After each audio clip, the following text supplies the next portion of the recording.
बिस्मिल्लाहिर्रहमानिर्रहीम। आज हम जो है टेबल के बकाया ऑप्शन जो है उनको जो है आज हम करेंगे। ठीक है, ये है पार्ट 2 टेबल ऑप्शंस। मज़ीद आगे बढ़ने से पहले अगर आपने मेरा चैनल सब्सक्राइब नहीं किया तो उसे सब्सक्राइब कर लें और बेल आइकॉन को प्रेस करें। शुरू करते हैं। इंसर्ट में गए, पहले हमने टेबल यहाँ से ली थी, तो इस तरीके से हमने इधर से ली थी। अब यहाँ पे इंसर्ट टेबल पे आके और यहाँ से भी हम जो है टेबल के ऑप्शंस को ले सकते हैं। मिसाल के तौर पे हमें टेबल बनानी है तो इंसर्ट टेबल पे क्लिक किया तो ये आपके सामने ऑप्शंस आ गए। नंबर ऑफ कॉलम्स हमें कितने चाहिए, ये इसके यहाँ पे जो है बटन्स बने हुए हैं अप डाउन के, तो जितने हमें चाहिए यहाँ पे हम यहाँ पे देखें ये बढ़ रहे हैं, इसी तरह ये कम हो रहे हैं। हमने 4 कॉलम्स कर दिए और 5 रोज कर दी। यहाँ पे हमने 4 कॉलम 5 रोज कर दी। यहाँ पे इसके जो है मजीद ऑप्शन है, फिक्स कॉलम विथ ऑटो है, ऑटो फिट टू कंटेंट्स। इसका मतलब ये है कि जो हम डेटा लिखेंगे, जितना जो है हमारा लेंथ होगा डेटा की, उसके हिसाब से कॉलम ऑटोमेटिक सेट होते रहेंगे। ऑटो फिट टू विंडो का मतलब ये कि जो हमारी पीछे ये विंडो है वर्ड की, उस विंडो के अंदर जो हमारा लेफ्ट और राइट मार्जिन है उसके हिसाब से जो है टेबल जो है वो बनेगी। फिलहाल हम यहाँ पे फिक्स कॉलम विड्थ कर लेते हैं और उसको यहाँ से हमने ओके कर दिया। तो देखिए आपके सामने ये टेबल जो है यहाँ पर आ गई। ठीक है, अब इस टेबल के अंदर देखिए मुख्तलिफ जो हमारे पास जो हमने जैसे 4 कॉलम कहे थे 4 कॉलम आ गए, और हमने 5 रोज कही थी, इस तरीके से 5 रोज आ गई।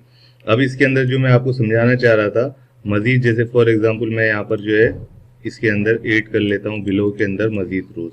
ठीक है, और इसी तरीके से यहाँ पर मैं मजीद जो है कॉलम्स जो है वो ऐड कर लेता हूँ। तो मैंने आपको लास्ट टाइम जो है बॉर्डर्स के हवाले से बताया था, तो बाद स्टूडेंट को इस बात की जो है परेशानी होती है कि जो है वो बॉर्डर्स को जब करते हैं, तो जैसे मिसाल के तौर पे अभी मैंने देखे ये बॉर्डर्स जो है सिलेक्ट किए हुए, ये कॉलम्स मैंने जो है 3 कॉलम सिलेक्ट किए, 3 रोज सिलेक्ट किए। तो जब हम डिजाइन पे आके यहाँ से जो है बॉर्डर्स वाले ऑप्शंस को करते हैं, फॉर एग्जांपल बॉर्डर्स का जो है मैं कोई भी एक पेन कलर ले लेता हूँ। फॉर एग्जांपल मैंने यहाँ पर जो है इसको ये एक कलर ले लिया। अब यहाँ पर मैं बॉर्डर जो है थोड़ा थिक बॉर्डर ले लेता हूँ ताकि आपको पता चले कि हुआ क्या है। तो अब यहाँ पे अगर मैं बॉर्डर्स को जो है देखे, अगर मैं यहाँ पे दूंगा बॉटम बॉर्डर, तो देखे अब सिर्फ इसके अंदर जो हमने सिलेक्शन दी है सिर्फ उसी के बॉटम पे आ रहा है। इसी तरह टॉप बॉर्डर, लेफ्ट राइट, ये सारे जो हमने जो सिलेक्शन दिए देखे उसके अंदर सिर्फ ये बॉर्डर्स आ रहे हैं। ठीक है, तो समझाना ये मकसूद था कि जब अगर आपको आउटसाइड पूरी टेबल को जब सिलेक्ट करेंगे तो फिर उसके आउटसाइड पे जब करेंगे तो पूरी टेबल के बाहर बॉर्डर्स आएंगे, और अगर हमने जो है सिलेक्शन दी हुई है कुछ, तो वो सिर्फ उस सिलेक्शन के अंदर जितने सेल है उसमें आ रहे हैं। देखिए इनसाइड बॉर्डर जो है सिर्फ इसके अंदर आ रहा है। ठीक हो गई, ये बात आपको जो है समझ आ गई होगी। अच्छा जी, अब ये हमने एक टेबल जो है पहले से ही बना के रखी हुई है। इसके अंदर जो है मैं आपको अभी ये फॉर्मूला वाला जो फंक्शन है, इसके अंदर लेआउट का ऑप्शन है, उसके अंदर जो है अगर हमें सम करना हो अगर डेटा को, तो जो है एमएस वर्ड के अंदर टेबल के अंदर हम सम भी कर सकते हैं। तो किस तरीके से सम करेंगे इसके मैं ऑप्शन आपको बता रहा हूँ। ये देखिए कर्सर को हमने यहाँ पे नीचे रख लिया। देखिए यहाँ पर हमने जो है डिजाइन के अंदर इसके अंदर टोटल रो वाला ऑप्शन ऑन रखा है, जिसकी वजह से यहाँ पे डबल लाइनिंग आ रही है। देखिए टोटल रो को अगर हम ऑफ कर देंगे तो ये देखिए लास्ट में यहाँ पर जो है इस जगह पर ये देखें ये इधर बीच में सिंगल लाइन आ रही है। अगर यहाँ टोटल रो को ऑन रखेंगे तो ये डबल लाइनिंग आ जाती है टोटल की जो निशानी है। तो कर्सर को यहाँ पे सेल वाली जो हमारे पास जो नंबर्स होते हैं उनको हम जमा करना है, तो इधर में लेआउट पे जाके और फॉर्मूला पे जाके, तो यहाँ पर अभी देखिए हमारा फॉर्मूला लिखा हुआ आ रहा है इजिकल टू सम और ब्रैकेट में आ रहा है अबव। तो अबव का मतलब क्या है कि ये जो सारे सेल है उसके अंदर अबव की तरफ जो भी होगा उनको जो है वो सम कर देगा। ओके किया तो देखिए इसका ये सम यहाँ पर जो है ये आ गया। अच्छा जी, ये देखिए अभी यहाँ पे हमारा टोटल आ गया। यहाँ पे मैं टोटल टाइप कर देता हूँ। ठीक हो गया, तो ये हमारा यहाँ पे सारा जो है ये टोटल आ गया। फॉर एग्जाम्पल अब मैं इस लाइन को जो है डिलीट कर रहा हूँ, तो यहाँ पे कर्सर को रख के डिलीट पे लाएंगे और डिलीट रोज करेंगे तो ये पूरी रो जो है डिलीट हो गई, और अभी हमें इसकी कोई जरूरत नहीं है। तो इस वजह से मैं यहाँ पर इसका जो है डिजाइन में जाके और ये टोटल रो वाला ऑप्शन है इसको भी ऑफ कर रहा हूँ। ठीक है, अच्छा जी, अब मैं आपको ऑप्शन ये बताने लगा हूँ। यहाँ ऊपर देखें लेआउट के अंदर हम टेबल्स में मौजूद हैं, इसके अंदर ये देखें लिखा हुआ है डिस्ट्रीब्यूट रोज, और इसी तरह ये आ रहा है डिस्ट्रीब्यूट कॉलम्स। अब इनका क्या मकसद है, फॉर एग्जाम्पल जो है मैं कुछ कॉलम्स को जो है यहाँ पर जो है श्रिंक कर देता हूँ, थोड़ा सा इनकी जो है विड्थ जो है मैं कम कर रहा हूँ। ये देखिए मैंने इसकी विड्थ कम कर दी नेम वाले की, इसी तरह जो है ये एरिया की विड्थ कम कर दी। ठीक है, और इसी तरीके से मैंने इसकी भी विड्थ कम कर ली। अब मैं इस पूरी टेबल को सिलेक्ट करके और डिस्ट्रीब्यूट कॉलम्स को जैसे क्लिक करूंगा तो देखें ये सारी रोज ऑटोमेटिकली देखें जो है एक जैसी बिल्कुल जो है विड्थ इनकी सबकी हो गई। ठीक है, इसी तरह देखिए मैं कुछ जो है रोज को जो है ज्यादा कर रहा हूं और कुछ रोज को जो है नॉर्मल रख रहा हूं। ठीक है, किसी को और ज्यादा बड़ा कर दिया है, किसी को जो है कम कर दिया है। ये देखें, अब मैं इस पूरी टेबल को सिलेक्ट करके और जब यहां पर हम क्लिक करेंगे डिस्ट्रीब्यूट रोज, तो देखें सारी टेबल की रोज एक जैसी दोबारा जो इनकी सबकी हाइट जो है वो देखें एक जैसी हो गई। इसके अलावा देखें ये हमारे पास जो यहाँ पर ये ऑप्शन ऊपर है, इसके अंदर टेबल रो हाइट और टेबल की जो है कॉलम विड्थ। ठीक है, अब अगर हम डायरेक्टली जो है इधर से भी जो है देखिए ये अभी एम्प्लॉय 2 वाले के ऊपर जो है कर्सर मौजूद है, और अगर मैं इधर से जो है टेबल के अंदर जो है यहाँ पर देखिए रो हाइट को देखिए बढ़ाता हूँ, देखिए यहाँ से हमारे पास ये ऑप्शंस मौजूद है और इसके अंदर देखिए मैं बढ़ा रहा हूँ, देखिए इसकी टेबल की रो जो है इसकी हाइट बढ़ रही है। इसी तरह ये नीचे इसकी जो है इसको कर रहा हूँ उसको कम हो रही है। इसी तरह इसकी विड्थ बढ़ा रहा हूँ, तो देखिए नेम वाले कॉलम की विड्थ बढ़ रही है। इसी तरह इसको मैं यहाँ से कम कर रहा हूँ, तो देखिए ये इधर से ये कम हो रही है। ठीक है जी।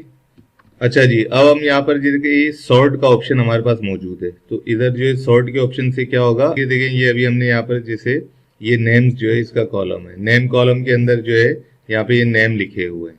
ठीक है, ये देखिए नेम्स वगैरह जो है इसको अगर हम सॉर्ट करेंगे तो यहाँ पे सॉर्ट पे क्लिक करेंगे तो हमारे पास ये इसके मेन्यूज आ जाएंगे, इसके अंदर ऑप्शंस आ जाएंगे।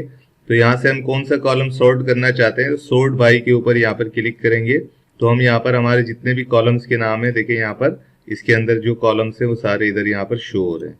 तो यहाँ से हम नेम पे क्लिक करते हैं और उसके बाद देखिए नेम यहाँ पर जो है ये इस ऑर्डर्स के अंदर है, हम इसको जो है असेंडिंग ऑर्डर्स कर देते हैं या डिसेंडिंग ऑर्डर्स कर देते हैं। तो यहाँ पर इसको जैसे ओके करेंगे और हेडर रो को हमें ऑन रखना है, ओके करेंगे तो देखें ये सारे नाम जो है ये यासीन, उमेश, समद, कादिर, लईक, बिलाल, ये सारे जो है डिसेंडिंग ऑर्डर्स के अंदर ये आ गए। इसी तरह सॉर्ट को हम जाके और नेम को जो है दोबारा असेंडिंग ऑर्डर्स में करेंगे तो अब देखें ये सारे के सारे जो है ये सीधी तरतीब से आ गए, यानी कि ऊपर से नीचे की जानिब अल्फाबेटिकल ऑर्डर्स के अंदर ये आ गए।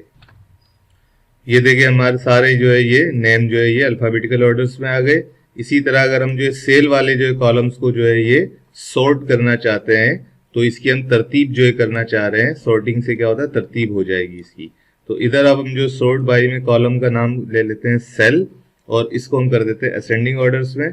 और ये चूंकि जो है नंबर टाइप का डेटा है तो डेटा की टाइप चूंकि यहाँ पे ये नंबर्स है तो इस वजह से हम इसको ओके करेंगे तो देखिए ये नंबर टाइप का डेटा खुद ब खुद ऑटोमेटिकली देखिए 3000 जो सबसे कम वाला पहले रिकॉर्ड आ गया, फिर 5000 वाला, 7000, 8000, 8000, फिर 9000।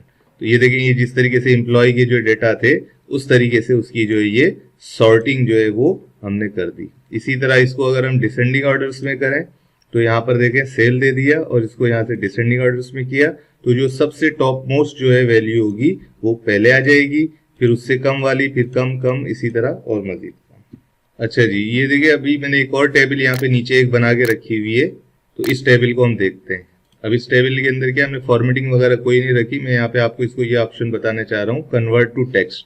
तो ये जो हमारी टेबल बनी हुई है इसको हम टेक्स्ट में कन्वर्ट कर सकते हैं। इसको मैंने सिलेक्ट किया, कन्वर्ट टू टेक्स्ट पे क्लिक किया तो अब ये हमसे ऑप्शन पूछ रहा है separate text with paragraph marks, tabs, commas या अदर। तो हम इसको टैब्स के ऊपर जो है कन्वर्ट करना चाह रहे हैं तो ओके किया। तो ये देखिए हमारी पूरी टेबल के अंदर से जो टेबल के अंदर जो हमारे पास कॉलम्स वगैरह जो थे उसकी रोज थी और उनकी जो है बाउंड्री जो बॉर्डर्स वगैरह आ रहे थे वो सारे खत्म हो गए और हमारा टैब के ऊपर डेटा हो गया। देखिए ये देखिए यहाँ ऊपर टैब्स भी जो है ऊपर छोटे छोटे देख रहे हैं आप, ये टैब्स भी इधर जो है लगे हुए इसके आ गए। तो इसी तरह अगर डेटा जो हमारा टैब्स के ऊपर ऑलरेडी पहले से मौजूद हो और उसको अगर हमें टेबल बनानी हो, जैसे ये टेबल बनी हुई है ऊपर, तो इस तरीके से इसके अंदर देखिए रोज और कॉलम्स वगैरह आ रहे हैं और टेबल का देखिए यहाँ पे इसका निशान भी आ रहा है। तो ये नीचे जो हमने यहाँ पर इसके अंदर देखिए ये जो हमने कन्वर्ट किया यहाँ पर देखिए कोई टेबल वगैरह अब ये नहीं रही। अब ये टेबल को हमने नॉर्मल जो टेक्स्ट होता है जो कि हम टैब से जैसे नॉर्मल बनाते हैं वैसा बन गया है। तो अगर हम चाहते हैं दोबारा इसको जो है कन्वर्ट कर दें टेबल में तो इसको पूरी को सिलेक्ट करें, इंसर्ट में जाएं, टेबल के ऑप्शंस में जाएं और इधर हमारे पास ऑप्शन आता है कन्वर्ट टेक्स्ट टू टेबल। तो इस ऑप्शन को हम जैसे ही क्लिक करेंगे तो ये जो डेटा हमारे सामने है टैब्स वाला ये दोबारा टेबल में कन्वर्ट हो जाएगा और ये हमसे पूछेगा कि हमसे कॉलम कितने चाहिए रोज कितनी चाहिए, और इसकी सेपरेट टेक्स्ट जो है ये टैब्स भी दे सकते हैं, कॉमास भी दे सकते हैं, पैराग्राफ भी दे सकते हैं। लेकिन हमारा चूंकि डेटा टैब्स में है इसलिए हम इसको ओके करेंगे टैब्स के ऊपर। तो देखिए ये दोबारा हमारी टेबल जो है ये बन गई, और यहाँ पे ऊपर टेबल के जो है ये ऑप्शंस भी देखें यहाँ ऊपर आ गए। अच्छा जी, ये हमारे पास जो इस तरह ये टेबल बन गई। अब दोबारा जो हमारी वो पुरानी वाली जो टेबल है इसके ऊपर हम आ गए, और जो है इधर से मैं आपको ये ऑप्शन बताना चाहता हूँ। जैसे हम यहाँ से ऊपर से सिलेक्ट कर लेते हैं कॉलम्स वगैरह को, तो हमारे पास ये इधर लास्ट देखें लेफ्ट साइड के ऊपर ये सिलेक्ट के ऑप्शन है। इसमें हम select cell, select column, select row, select table, ये सारे ऑप्शन यहाँ से भी कर सकते हैं। मिसाल के तौर पर मुझे कोई कॉलम सिलेक्ट करना है, देखिए मैंने सिलेक्ट कॉलम किया, देखिए ये नेम वाला कॉलम सिलेक्ट हो गया। इसी तरीके से अगर मुझे रो सिलेक्ट करनी है तो सिलेक्ट रो पे क्लिक करेंगे तो देखिए सारी रोज हो रही है। अगर फॉर एग्जांपल एम्प्लॉय 2 वाली के ऊपर है और यहाँ से मैं सिलेक्ट रो करूंगा, देखिए ये 2 नंबर वाली रो पूरी सिलेक्ट हो गई।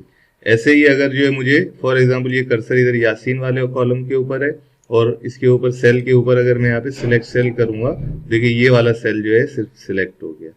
ठीक हो गया। इसी तरीके से जो है सिलेक्ट टेबल करेंगे तो पूरी टेबल सिलेक्ट हो जाएगी। अब इस टेबल को सिलेक्ट करने के बाद हम इसके अंदर क्या कर सकते हैं, डिलीट कर सकते हैं। डिलीट टेबल करेंगे तो ये पूरी की पूरी टेबल देखिए खत्म हो जाएगी। ये डिलीट टेबल कर रहा हूँ, देखिए पूरी टेबल डेटा कंटेंट्स वगैरह इसका सारा खत्म हो गया। कंट्रोल Z करके इसको मैं वापसी ला रहा हूँ। तो इस तरीके से ये तकरीबन हमारे पास टेबल के सारे ऑप्शंस कंप्लीट हो चुके हैं। उम्मीद है आपको टेबल के तमाम ऑप्शंस अच्छी तरह समझ आ गए होंगे। टेबल ऑप्शन के हवाले से अगर कोई क्वेश्चन हो तो नीचे कमेंट्स बॉक्स में पूछ सकते हैं, और प्लीज़ मेरे चैनल को सब्सक्राइब करें और घंटी के बटन को प्रेस करें ताकि मजीद वीडियोस की नोटिफिकेशन आप तक पहुंच सके। अल्लाह हाफिज़।